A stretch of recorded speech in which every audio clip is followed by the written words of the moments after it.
सोने का पंछी। कई वर्षों पहले एक राजा था जिसके राज्य में एक अनोखा सेब का पेड़ था। वो सबसे अलग इसलिए था क्योंकि उस पर सोने के सेब लगते थे। राजा का एक वफादार माली हर रोज उन सेबों को गिनता था और राजा को बताता था।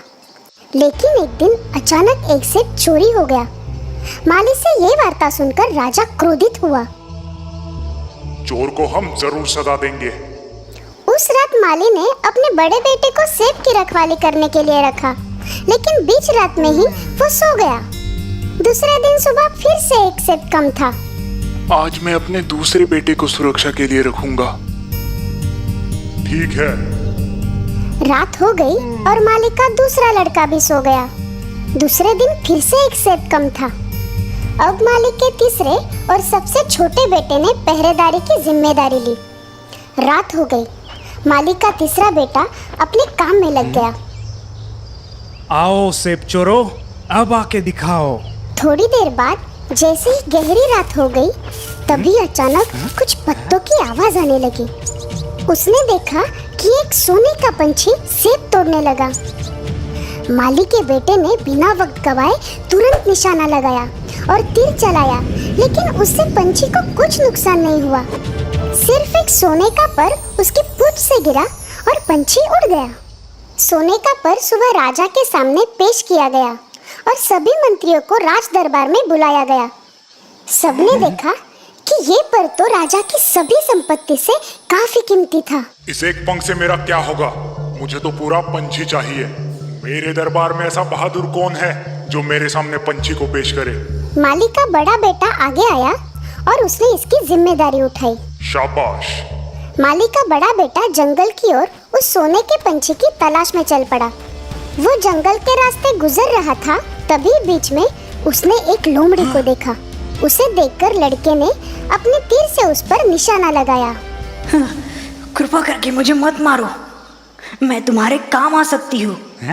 तुम उस सोने के पंछी की तलाश में निकले हो ना? हाँ। मेरी बात ध्यान से सुनो।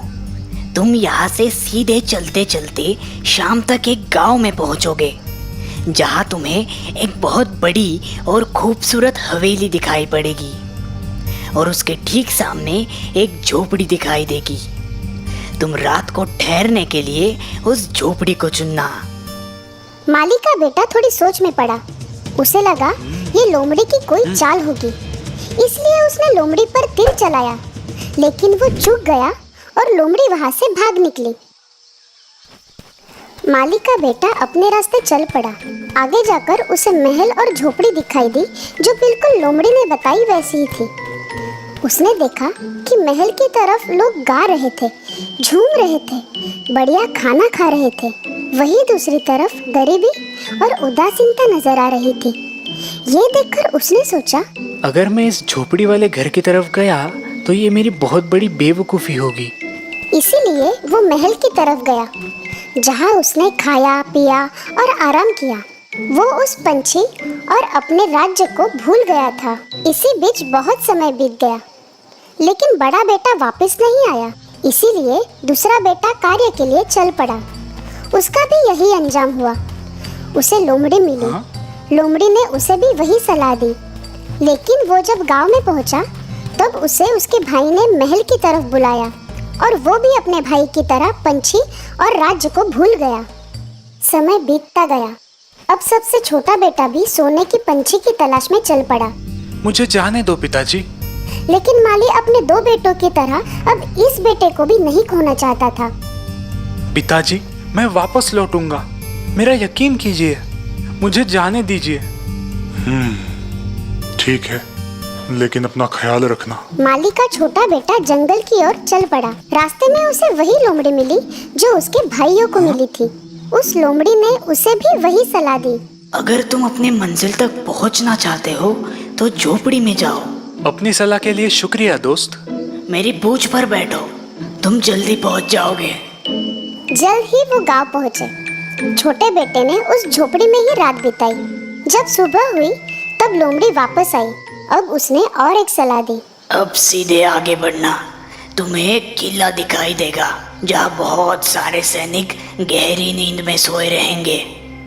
उनकी तरफ ध्यान बिल्कुल मत देना। किले के अंदर जाना, वहाँ तुम्हें एक कमरा दिखाई देगा जहाँ सोने का पंछी एक लकड़ी के पिंजरे में बंद होगा। उसके ठीक सामने एक सोने का पिंजरा भी होगा, पर तुम उस पिंजरे को बदलने की कोशिश मत करना, वरना पछताओगे। लोमड़ी ने फिर एक बार अपनी पूंछ फैलाई और नौजवान लड़का उस पर सवार हो गया।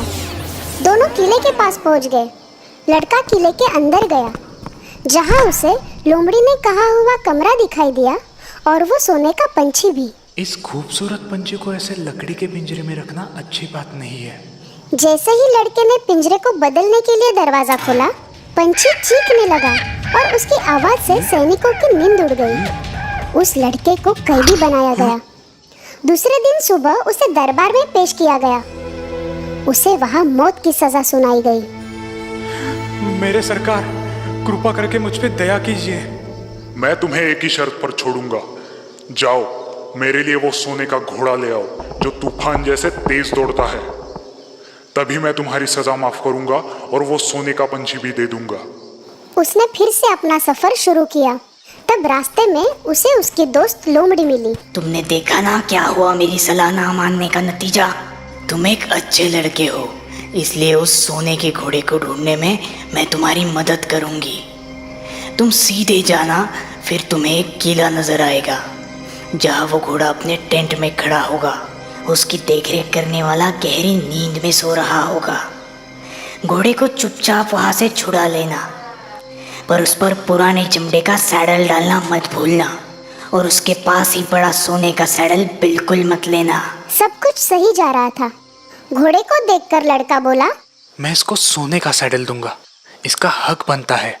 जैसे ही लड़के ने सोने के सैडल को हाथ लगाया, उसकी देखरेख करने वाला जाग गया। रक्षक दौड़कर आए और उसे गिरफ्तार किया गया। अगले दिन फिर उसे मौत की सजा सुनाई गई और उसने फिर दया की भीख मांगी।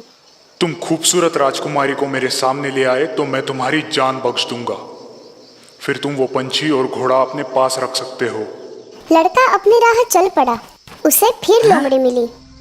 अगर तुमने मेरी बात मानी होती तो तुम्हारे पास पंछी के साथ साथ घोड़ा भी होता।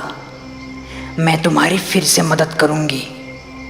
यहाँ से आगे जाकर तुम किले में पहुँच जाओगे। वहाँ तुम्हें राजकुमारी मिलेगी, उसके हाथ को थाम लेना। मध्य रात्रि को राजकुमारी नहाने जाती है, तब वो तुम्हें रास्ता बताएगी। पर ध्यान रहे, तुम उसे माँ बाप के पास विदाई देने मत जाने देना। लोमड़ी और लड़का किले के पास पहुंच गए। लोमड़ी ने जैसे कहा था, लड़के ने ठीक वैसे ही किया। मध्य रात्रि को राजकुमारी के साथ निकला, लेकिन निकलते निकलते लड़की ने रोते हुए कहा कि वो अपने पिता से मिलना चाहती है। आखिर लड़के ने उसकी बात मान ली, लेकिन जैसे ही वो अपने पिता से मिलने आई, लड़के को फिर से बंदी बनाया गया। तुम मेरी बेटी को तब तक नहीं ले जा सकते जब तक तुम सामने वाले पहाड़ को 8 दिन में तोड़कर नहीं हटा दे। वो पहाड़ इतना विशाल था कि वो अकेले ये काम नहीं कर सकता था।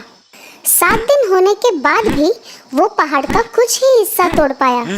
निराश होकर वो बैठा ही था, तभी अचानक उसकी दोस्त लोमड़ी वहां पर आ गई। तुम सो जाओ, मैं ये तुम्हारा काम कर देती हूँ। और सुबह होते ही पहाड़ गायब था। राजा ने खुश होकर उसे अपनी बेटी सौंप दी। नौजवान और राजकुमारी वहां से चल पड़े। रास्ते में उसकी मुलाकात फिर लोमड़ी से हुई। अब तुम तीनों को ले जा सकते हो, राजकुमारी, घोड़ा और पंछी भी। सच? पर कैसे? ध्यान से सुनो। तुम राजा के पास जाओ और उसे राजकुमारी दे दो, वो बहुत खुश होगा। फिर तुम घोड़े पर सवार होना और उनसे विदा लेना। राजकुमारी से आखिर में हाथ मिलाना और तभी झट से उस घोड़े पर बैठना और जितना तेज हो सके वहां से निकलना। उसके बाद दूसरे किले में जाना जहाँ पंछी है। मैं राजकुमारी के साथ बाहर रुकूंगी। तुम घोड़े को दयालु राजा को दिखाना, फिर वो पंछी को बाहर ले आएगा। उससे पंछी देखने के लिए मांगना। जैसे ही तुम्हारे हाथ में पंछी आएगा, तुम वहां से निकल जाना। जैसे लोमड़ी ने कहा, सब कुछ वैसे ही हुआ। तुम्हारा शुक्रिया मेरी प्यारी दोस्त। तुम्हारे बिना मैं कुछ नहीं कर पाता। बोलो, मैं तुम्हारे लिए क्या कर सकता हूँ? ऐसी बात है तो मुझे खत्म कर दो। क्या? मैं ऐसा नहीं कर सकता। तुम मेरी दोस्त हो। ठीक है, जैसी तुम्हारी मर्जी, लेकिन मैं तुम्हें एक सलाह देती हूँ। 2 बातों को हमेशा याद रखना। वापस लौटते वक्त किसी की भी मदद मत करना और फिरौती मत देना। और याद रहे, नदी के किनारे बिल्कुल मत बैठना। वो राजकुमारी के साथ सवारी करते हुए उस गांव में पहुंचा जहां उसके दोनों भाई थे। वहां 2 आदमियों को फांसी होने वाली थी। उसने देखा कि वो 2 आदमी उसके भाई थे जो अब चोर बन गए थे। रुको, मेरे सारे पैसे ले लो, पर मेरे भाइयों को छोड़ दो। अपने भाइयों को छुड़ाने के बाद वो सभी जंगल से जा रहे थे। तभी दोनों भाइयों ने नदी के किनारे बैठकर कुछ खाने की सोची। इसी दौरान छोटा भाई लोमड़ी की सलाह भूल गया और इससे पहले कि वो कुछ सोचता, उसके दोनों भाइयों ने उसे नदी में ढकेल दिया। फिर राजकुमारी, घोड़ा और पंछी के साथ वो अपने राज्य के राजा के पास पहुंच गए। महाराज की जय हो। महाराज, हम सोने के पंछी को ले आए हैं। हमने हमारी मेहनत से उसे जीता है। फिर शाही जश्न की तैयारी की गई, लेकिन इस बार घोड़े ने कुछ नहीं खाया, पंछी ने गाना नहीं गाया और राजकुमारी तो रोने लगी। छोटा बेटा नदी में गिर गया था, लेकिन किस्मत से नदी सूखी थी। लेकिन नदी का किनारा इतना सीधा था कि वो ऊपर नहीं आ पा रहा था। तभी उसकी दोस्त लोमड़ी फिर से वहां आ गई। अगर तुमने मेरी बात याद रखी होती तो आज ये हालत नहीं होती। फिर भी तुम मेरे दोस्त हो, मैं तुम्हें यहाँ नहीं छोड़ सकती, इसलिए मेरी पूंछ जल्दी से कस के पकड़ो। तुम्हारे भाइयों ने तुम्हारे लिए पहरेदार रखे हैं, वो तुम्हें देखते ही मार देंगे। फिर लड़के ने एक गरीब आदमी का वेश धारण किया और राजा के दरबार में पहुंच गया। जैसे ही घोड़े ने उसे देखा, उसने खाना शुरू किया, पंछी ने गाना शुरू किया, राजकुमारी ने रोना बंद किया। फिर वो राजा के पास गया और पूरी हकीकत बता दी। उन दोनों भाइयों को सजा दी गई और छोटे बेटे को राजकुमारी वापस मिल गई। जब राजा का देहांत हो गया, तब माली के छोटे लड़के को राज्य का राजा बनाया गया। कुछ दिन गुजर जाने के बाद एक दिन वो जंगल की ओर गया। वहाँ उसे उसकी दोस्त लोमड़ी मिली। उसने फिर लड़के से गुजारिश की कि वो उसे खत्म करे।